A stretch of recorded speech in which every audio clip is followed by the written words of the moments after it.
একটা গল্প বলি। ওই গতবার যখন আমরা মন্ত্রী ছিলাম তখন আমি চাঁদপুর জেলার আইন শৃঙ্খলা কমিটিতে মামলা কমানোর চেষ্টা করলাম। কমাতে কমাতে যখন জেরে হলো মামলা, তখন একজন পিপি উঠে বললেন, এসপি সাহেবরে আপনি হাসার দরকার নাই। বলে কেন? আপনি বেত্তার টুপিটা ফেলে চলে যান। তা আমি বয়স্ক পিপি দুষ্টুমি একটু বেশি করে, আমি বলি কি ভাই মতি ভাই এটা বললেন কেন? মামলা না থাকলে পুলিশের দরকার কি আমার? আমি বললাম ও বুঝতে পেরেছেন, উনি তো পিপি, মামলা না থাকলে ওনার ইনকাম হয় না, এই জন্য উনি মামলা চান। এখন স্কুলে ছাত্রছাত্রী আসতেছে না, আনতে পারতেছেন না, অভিভাবকের কথা শুনতেছেন না, সেটার সাথে যদি আপনি তালি দেন তো ছাত্রছাত্রী না থাকলে তো স্কুলও থাকবে না, স্কুল না থাকলে আমাদের আপনারও চাকরি থাকবে না, আর শিক্ষা মন্ত্রণালয় থাকলে আমাদের দুই ভাইয়েরও চাকরি থাকবে না। এই জন্য তালি দিলেন। স্যার একটু বলি স্যার, স্যার এলাকার লোকজনের মানে ম্যাক্সিমাম ধারণা সরকারি স্কুল মানে এটা সরাইখানা, যে কোনো সময় আসা যাবে।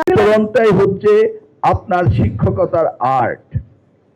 আপনাকে বুঝতে হবে যে প্রত্যেকেই তার সন্তানকে লেখাপড়া করাতে চায়।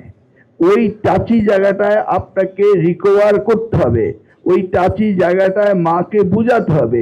এই বুঝানোটাই তো আপনার দায়িত্ব। এটা তো আর্মি ট্রেনিং না যে তাকে আসতেই হবে, না আসলে নীল ডাউন, পানিশমেন্ট, বুক ডাউন দিতে হবে, তা তো না। এই জায়গাটাই তো, এই জন্যই তো আজকে মাননীয় প্রধানমন্ত্রী তিনি বাচ্চাদের জন্য ড্রেসের ব্যবস্থা করছেন, শুনলেন না কোথাও নাকি? মিড ডে মিলের ব্যবস্থা করছেন, উপবৃত্তির ব্যবস্থা করছেন, কাঁধে ব্যাগের ব্যবস্থা করছেন। কেন? কাঁধে ব্যাগ দেওয়া হবে, জুতো দেওয়া হবে, মোজা দেওয়া হবে, শার্ট প্যান্ট ফ্রক কামিজ দেওয়া হবে, মিড ডে মিল দেওয়া হবে, তাদেরকে অ্যাট্রাক্ট করার জন্য।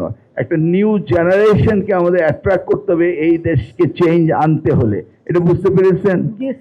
নতুন জেনারেশনকে তৈরি করতে হবে। যে জেনারেশন রয়েছে সেই জেনারেশন তো আছেই, তা তো টিকটকও হয়ে গেছে অনেকে, কিন্তু আমরা তো সেই জায়গায় যাবো না। আপনাকে তৈরি করতে হবে। আমি বুঝতে পেরেছি যে বাচ্চা আসতে চায় না। এখন এই ব্যাপারে আপনি কি করবেন সেটা আমাদের বলেন। যারা হাততালি দিলেন তারা বলেন, সাজেশন দেন, এই পয়েন্টে কি করা যায় বাচ্চাদের আনার জন্য।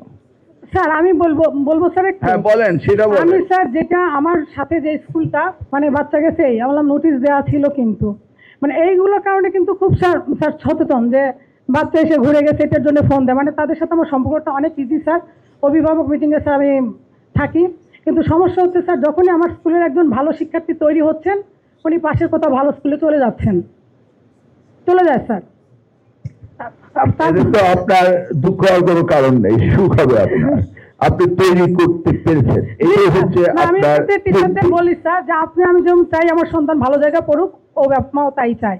এনিওয়ে আমরা অ্যাট্রাক্ট করার জন্য যার পর নাই আমরা চেষ্টা করছি। এই যে স্কুল ড্রেস সিস্টেম, এই জন্যই তো মিড ডে মিল সিস্টেম, এই জন্যই তো আনন্দময় শিক্ষা, এই জন্যই তো আপনার কারিকুলাম চেঞ্জ করে যে আমরা কালচারাল দিয়েছি, স্পোর্টস দিয়েছি, এগুলো এই জন্যই তো আমরা এগুলি করছি, মোর অ্যাট্রাক্টেড করার জন্য, এবং এগুলি আমাদের ডিউটি করতে হবে। ধন্যবাদ। নেক্সট কে বলবেন? বলেন।